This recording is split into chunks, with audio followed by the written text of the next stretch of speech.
Hi careerists, it's Chief Career Storyteller and Career Branding Coach Kimberly Robb Baker with thislittlebrand.com, and I'm here today with a little bit of tough love for you, but of course there's always emphasis on the love. What I want to talk about is I will get people coming to me periodically saying, Kim, I don't need to do this deep branding dive that you're talking about. I don't need a new resume. I certainly don't need to optimize my LinkedIn profile or whatever fancy schmancy stuff you're talking about there online. What I really need is to be introduced to recruiters and to members of boards and CEOs. I need to be introduced to people who could hire me or have a hand in that.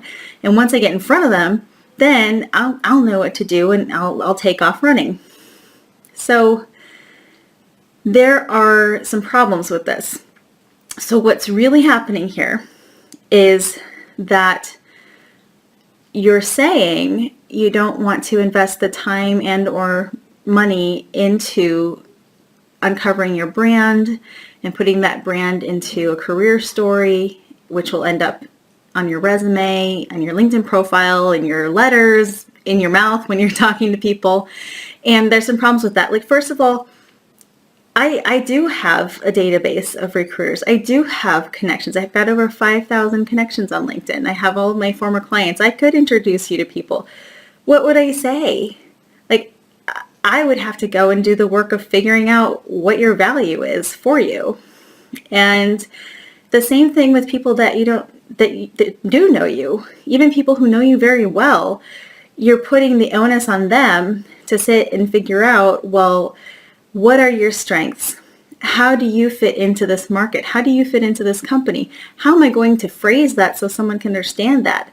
You're already asking your network and or strangers for help and introductions. It's just too much to put that onus on them. And even if they did have time to do that for you, they are likely not going to do the kind of job that you would do if you put deep thought into it, or if you hired somebody to help you deeply think about that and produce that. So think of it as if Ford just made a car. Ford made a red car with no brand on it, no Ford label, no specs, no nothing. And just dumped off a bunch of these red cars at the dealership and said, hey, sell these. Or like if Procter & Gamble just took a bunch of different boxes of cereal, not really any particular picture on the boxes, just some different cereals, and took them to Target and said, hey, put these on your shelves and sell them.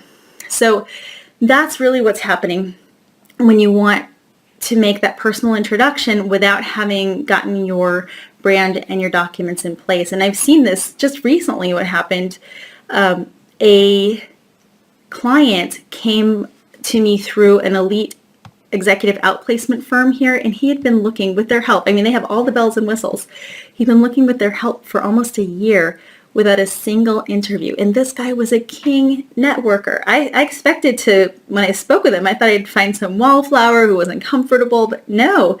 He told me all of his activities. He'd been going to associations and boards and using his network and meeting new people, leveraging the network of this outplacement firm. He'd been doing everything he was supposed to do. He was like a poster child for networking, but not a single interview. I redid his documents, strengthening his brand, explaining to people why what he has done is relevant for them. You have to explain it to them. They don't have time to figure that out.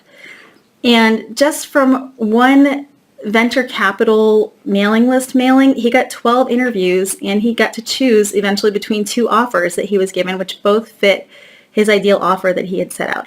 That is how important the communications are. And in fact, his career advisor at that firm told me that even he, after more than a decade in the business, even he didn't realize how very important the documents and the brand are. So if you are thinking that you don't need to invest in defining your brand and putting that effectively into compelling documents and compelling wording that you can use even in speech and in meeting people, you are really being led down a primrose path by yourself or by somebody else if they're telling you that. So please, please, please as my friend Eldon Turner, who pulls anything out of anything, and he planned my wedding and everything, and he'd help me decorate my house, and he's awesome, and he just gets stuff done. But as he says, you can have it cheap, fast, good, but you can only pick 2 of those. You know, if you want it cheap, you're going to have to go out and figure out, how do I do this? How do I define this? If you want it fast, you know, that's not going to be cheap. So you have to figure out, where are you willing to invest? But you've got to invest something. You've got to uncover your brand and explain to people how you fit in, or even the best network in the world is not going to help you move forward. So that is my dose of tough love for today. Take it for what it's worth. And in my experience, it's worth quite a bit.